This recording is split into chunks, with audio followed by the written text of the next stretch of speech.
Dear friends, Excellencies, heads of state and government, and first ladies, former heads of state and government, and former first ladies, and heads of delegations. Special guests, Banyarwanda mwese. Abanyarwanda ndi busabe ko munyihanganira nkakomeza iri jambo mu rurimi abashyitsi bacu bari bushobore kumva neza.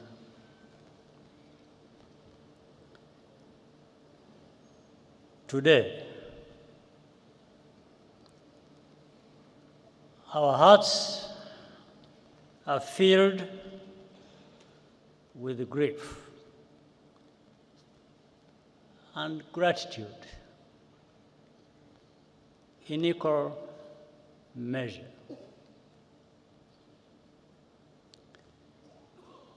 We remember our dead and are also grateful for what Rwanda has become.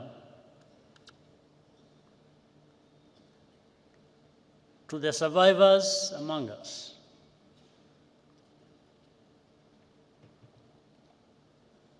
we are in your debt.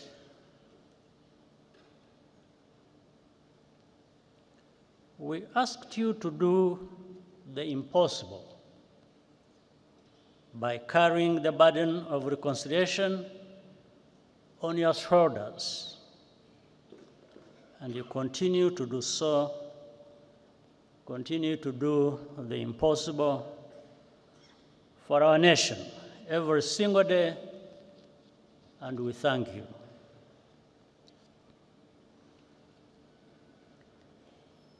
As the years pass,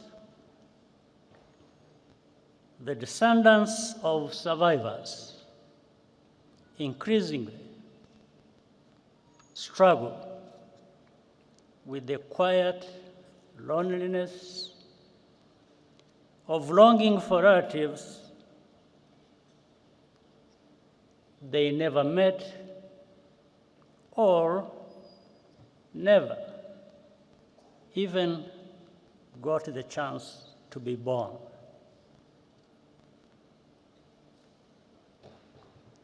Today, we are thinking of you as well. Our tears flow inward, but we carry on as a family.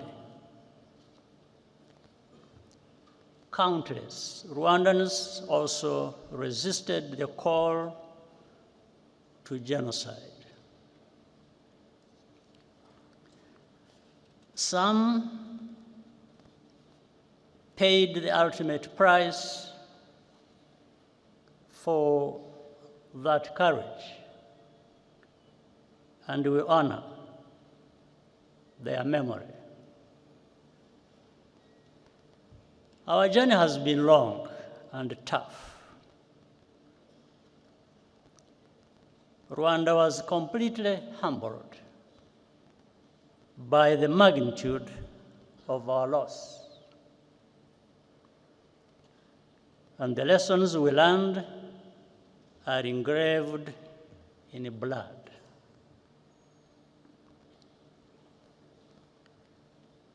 But the tremendous progress of our country is plain to see, and it is a result of the choices we made together to resurrect our nation. The foundation of everything is unity. That was the first choice, to believe in the idea of a reunited Rwanda and live accordingly. The second choice was to reverse the arrow of accountability, which used to point outwards beyond our borders. Now, we are accountable to each other, above all. Most importantly, we chose to think beyond the horizon of tragedy and become a people with a future.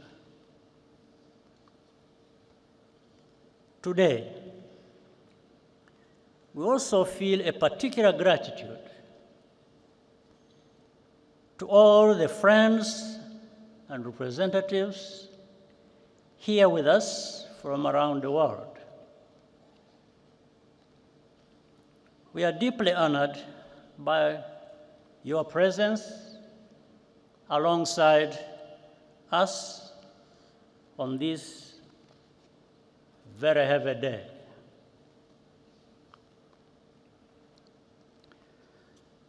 The contributions you have made to Rwanda's rebirth are enormous and have helped us to stand where we are now.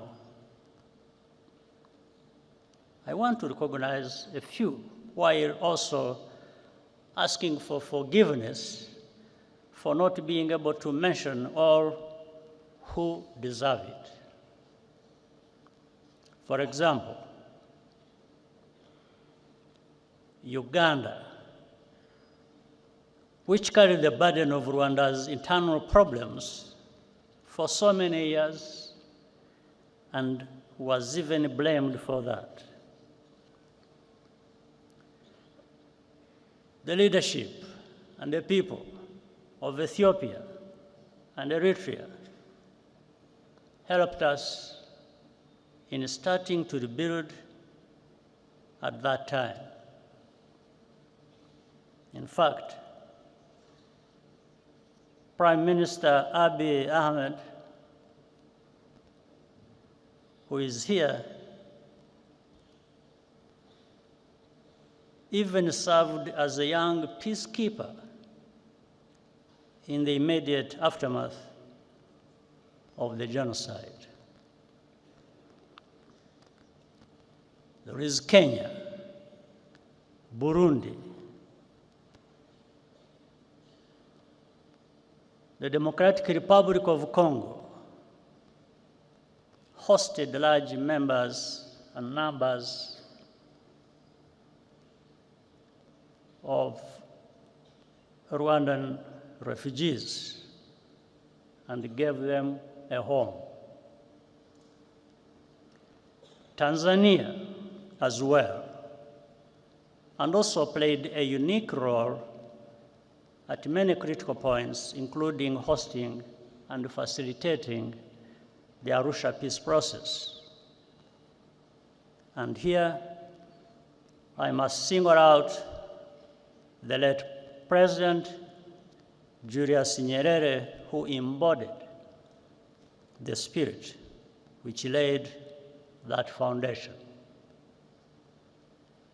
The Republic of Congo has been a productive partner in rebuilding and more.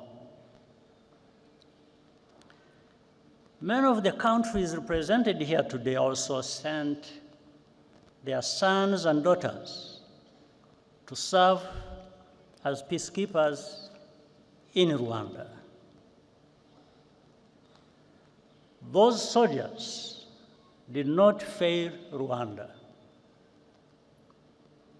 It was the international community which failed all of us, whether from contempt or cowardice. Among those here with us today, I salute the widow and daughter of the late Captain Mbaye Diagne of Senegal who died a hero as he rescued many Rwandans from death.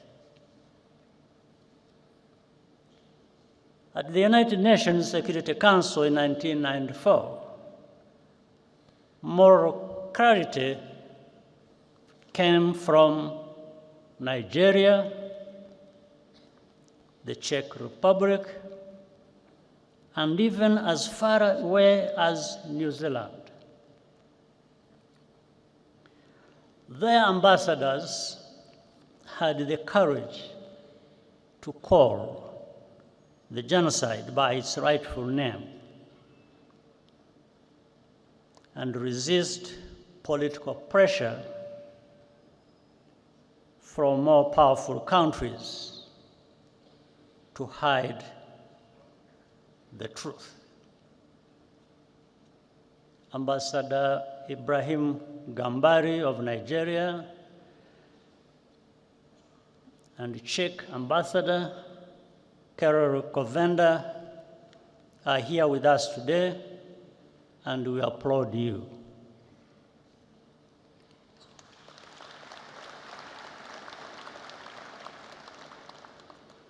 Even in countries where government policy was on the wrong side of history, both during the genocide and even afterwards, there were always individuals who stood out for their honesty and humanity. We shall always be grateful.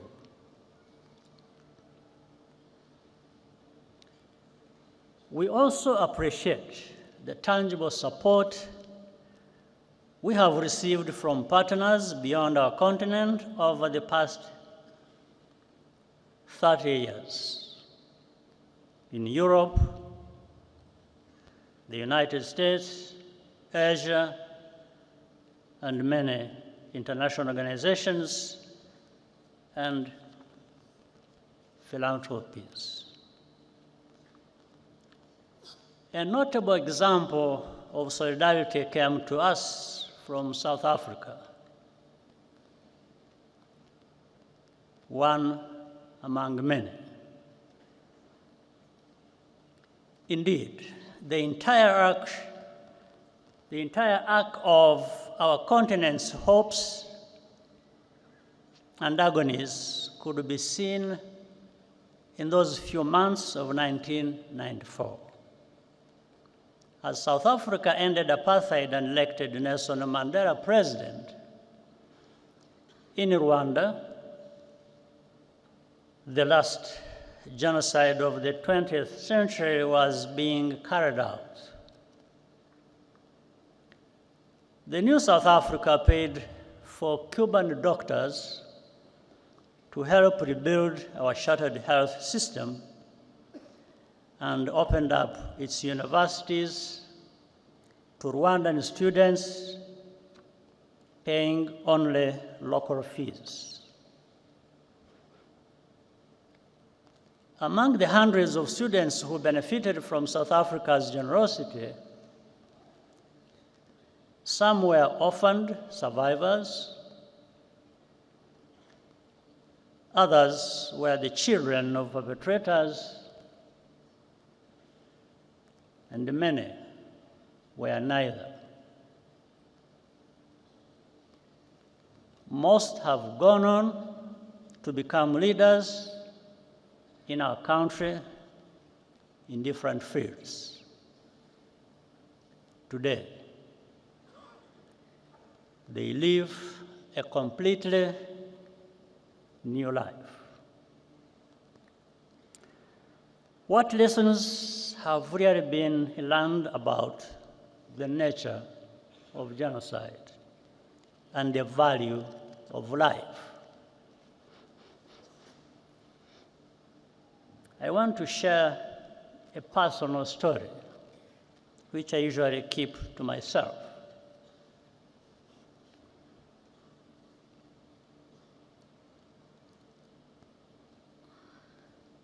My cousin in fact, a sister, Florence,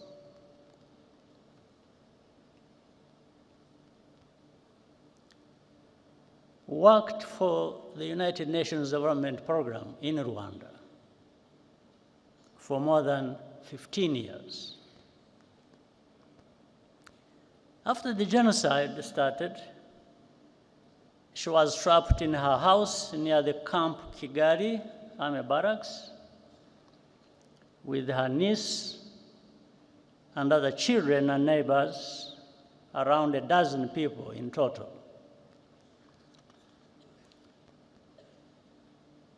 The telephone in Francis' house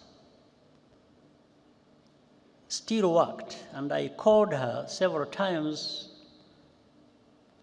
using my satellite phone. Each time we spoke, she was more desperate. But our forces could not reach the area. When the commander of the UN peacekeeping mission, General Dallaire, visited me where I was in Mulindi, I asked him to rescue Florence. He said he would try.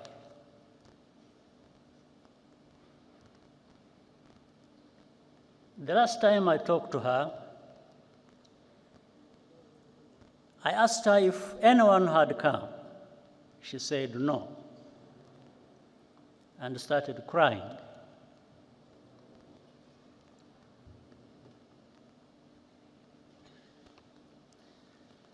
Then she said, "Paul, you should stop trying to save us.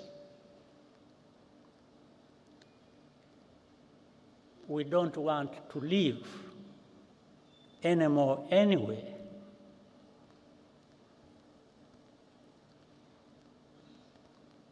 I quickly understood what she was saying, and she hung up.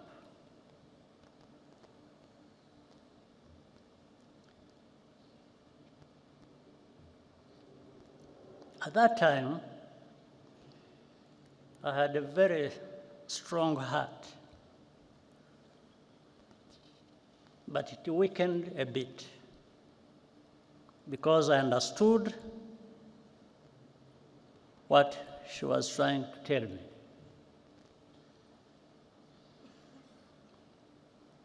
On the morning of May 16th, following a month of torture, they were all killed, except for one niece who managed to escape, and thanks to a good neighbor. It later emerged that a Rwandan working at the UNDP betrayed his Tutsi colleagues to the killers. Witnesses remember him celebrating Florence's murder the night after the attack. He continued his career with the United Nations for many years, even after evidence implicating him emerged. He's still a free man, now living in France.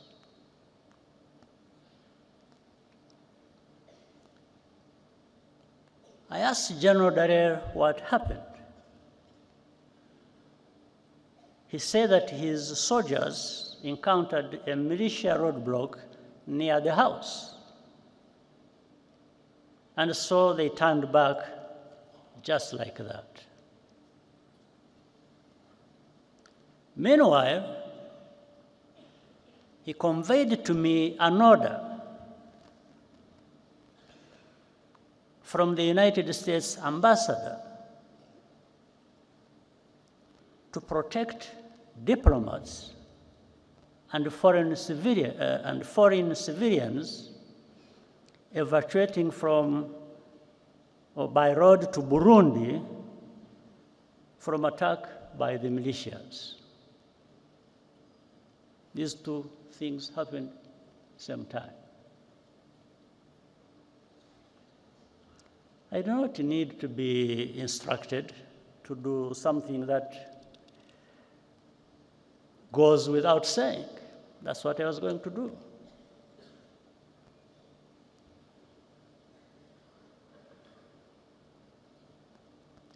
But the militias ran away,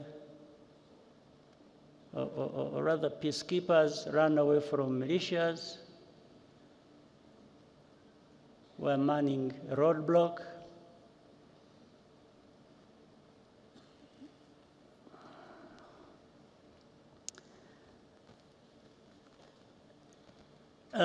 I do not blame General Dallaire. He's a good man who did the best that could be done in the worst conditions imaginable, and who has consistently borne witness to the truth despite the personal cost. Nevertheless, in the contrast between the two cases, I took note of the value that is attached to different shades of life. In 1994,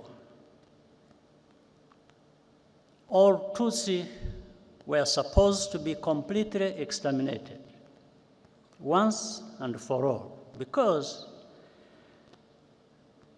the killings that had forced me and hundreds of thousands of others into exile 3 decades before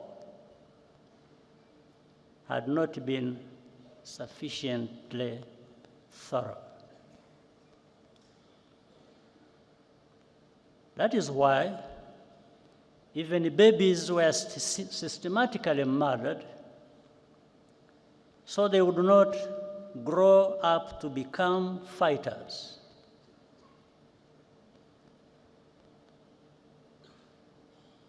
Rwandans will never understand why any country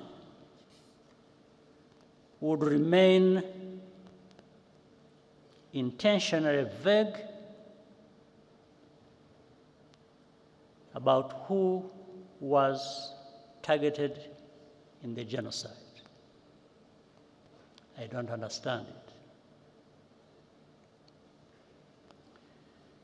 Such ambiguity is in fact a form of denial which is a crime in and of itself, and Rwanda will always challenge it.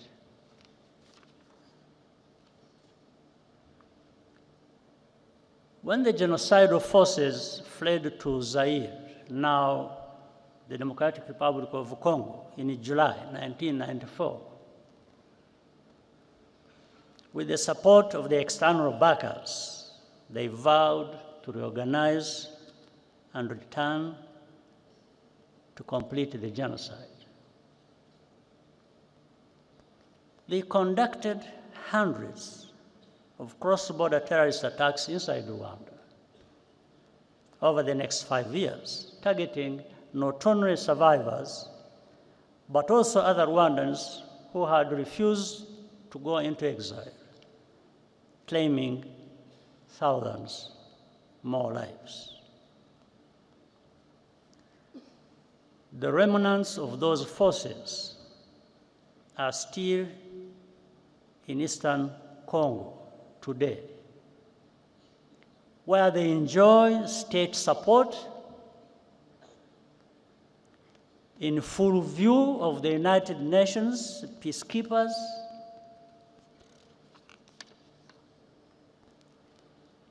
their objectives have not changed. And the only reason this group, today known as FDLR, has not been disbanded is because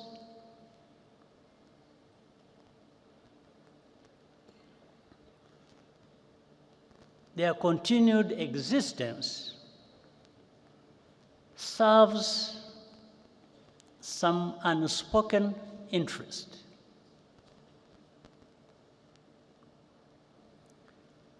As a result, hundreds of thousands of Congolese Tutsi refugees live here in our country, in Rwanda, and beyond, completely forgotten, and no program of action for their safe return.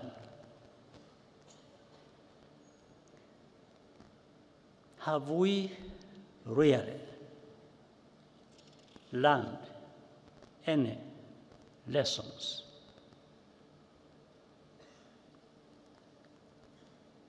We see too many actors, even some from Africa, getting directly involved as tribal politics is given renewed prominence and ethnic cleansing is prepared and practiced.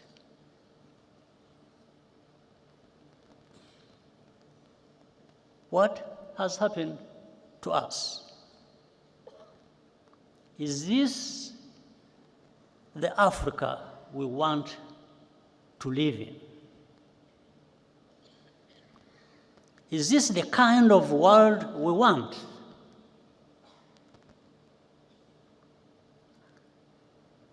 Rwanda's tragedy is a warning. The process of division and extremism, which leads to genocide, can happen anywhere if left unchecked. Throughout history, survivors of mass atrocities are always expected to be quiet, to censor themselves, or else be erased and even blamed for their own misfortune. Their testimony is living evidence of complicity, and it unsettles the fictions which comfort the enablers and the bystanders. The more Rwanda takes full responsibility for its own safety and dignity,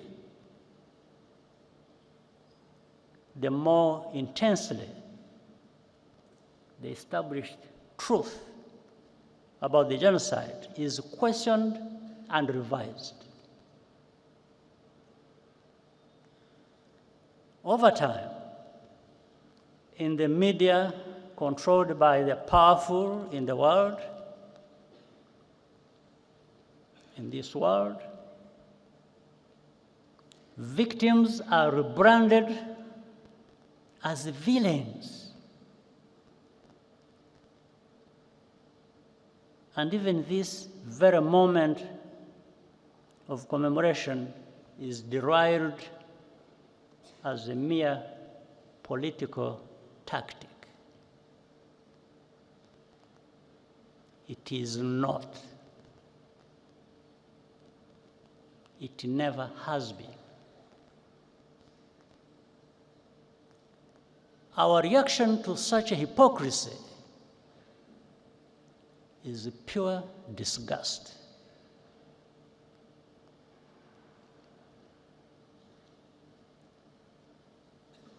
We commemorate because those lives mattered to us.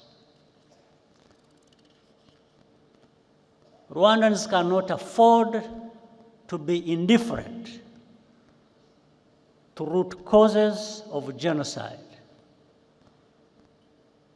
We will always pay maximum attention, even if we are alone.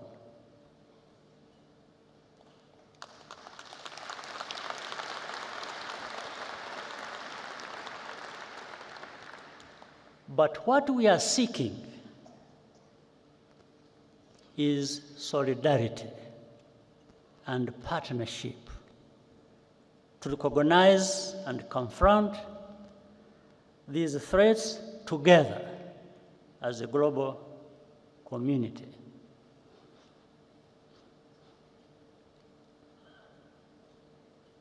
I'll tell you another story. One night, in the later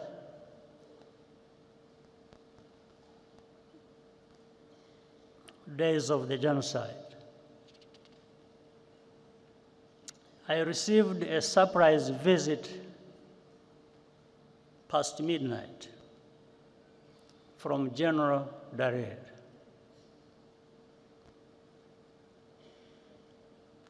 He brought a written message of which I still have a copy from the French general commanding the force that France had just deployed in the western part of our country. That operation took place.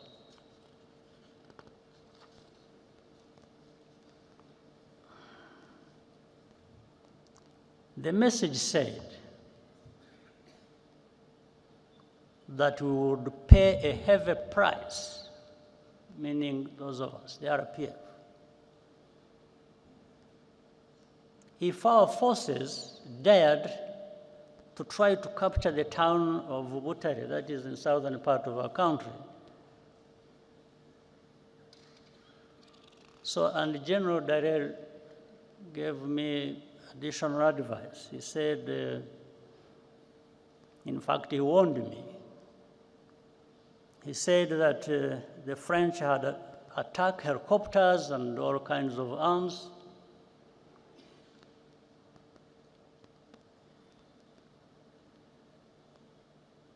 Every kind of heavy weapon you can imagine. And therefore, we are prepared to use them against us if we did not comply.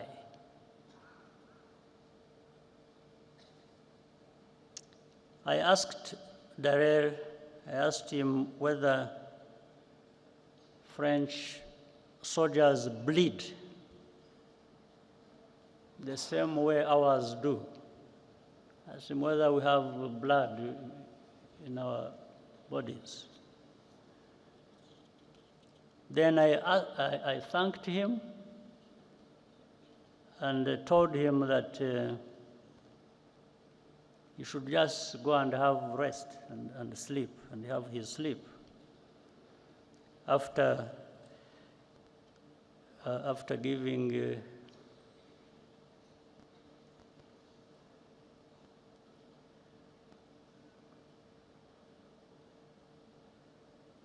after informing the French that our response would follow. And it did.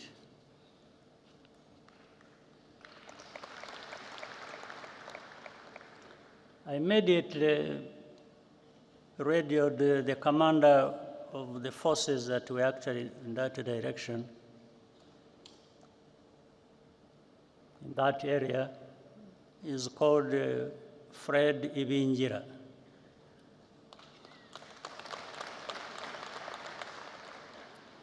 and told him to get ready to move and move to fight. We took Butare, which we were being warned not to enter. We took that town at dawn.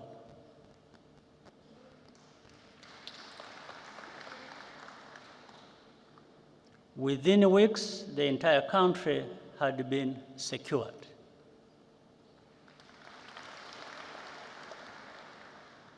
And we began rebuilding.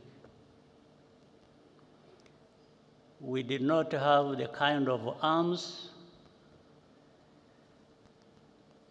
that were being used to threaten us. But I reminded some people that this is our land, this is our country. Those who bleed will bleed over it.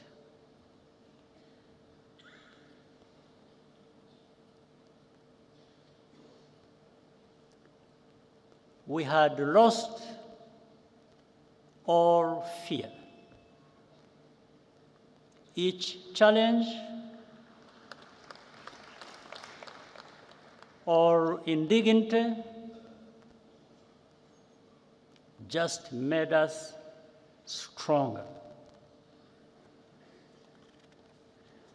After the genocide, we faced the puzzle of how to prevent it from recurring.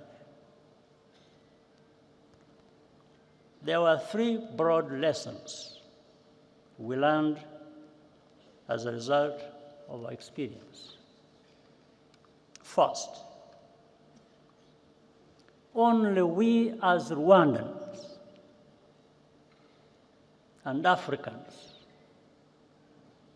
can give full value to our lives. After all, we cannot ask others to value African lives more highly than we ourselves do. That is the root of our duty to preserve memory and tell our history as we lived it. Second, never wait for rescue or ask for permission to do what is right to protect people.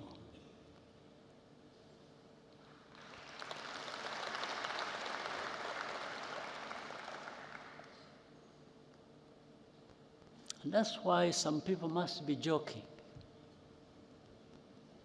when they threaten us with all kinds of things and they don't know what they're talking about.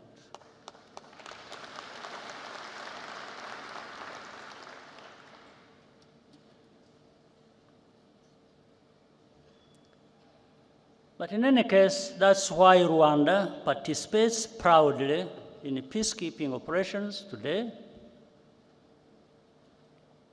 and also extends assistance to African brothers and sisters bilaterally when asked. Third,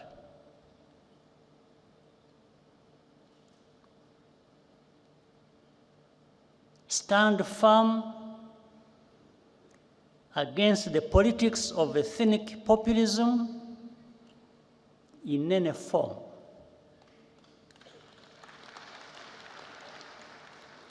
Genocide is populism in its purified form because the causes are political. The remedies must be as well. For that reason, our politics is not organized on the basis of ethnicity or religion, and it never will be again.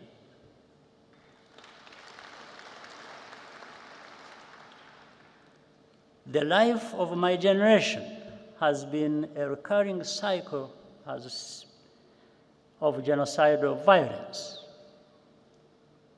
in 30-year intervals. From the early 1960s to 1994, to the signs we see in our region today in 2024. Only a new generation of young people have the ability to renew and redeem a nation after genocide. Our job was to provide the space and the tools for them to break the cycle. And they have.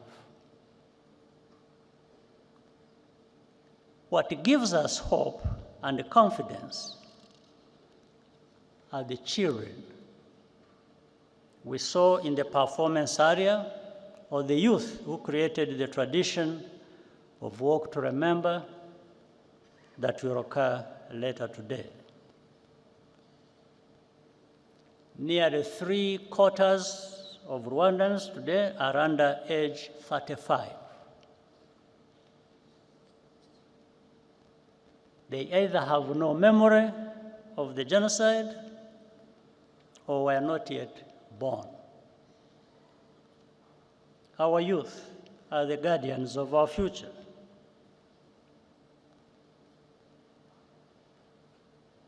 And the foundation of our unity, with a mindset that is totally different from the generation before. Today, it is all Rwandans who have conquered fear. Nothing can be worse than what we have already experienced. This is a nation of 14 million people who are ready to confront any attempt to take us backwards.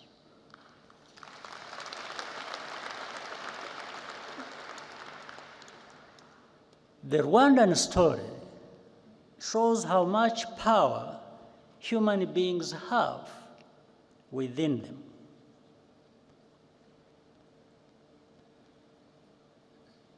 Whatever power you do have, you might as well use it to tell the truth and do what is right. During the genocide, people were sometimes given the option of paying for a less painful death. There is another story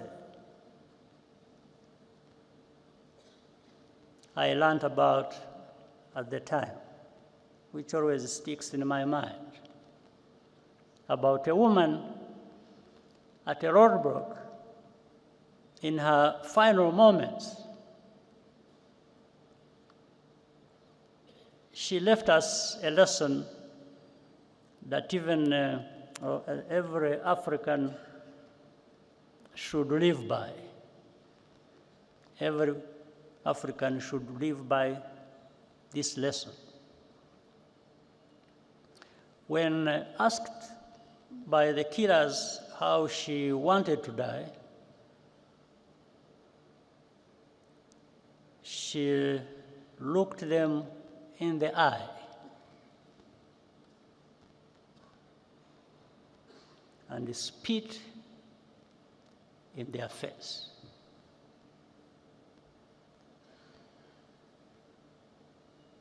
Today, because of the accident of survival, our only choice is what life we want to live.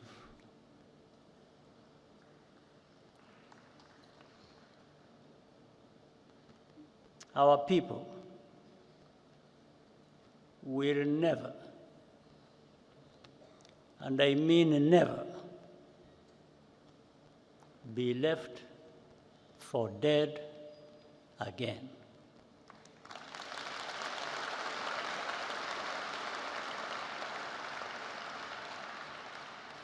I thank you.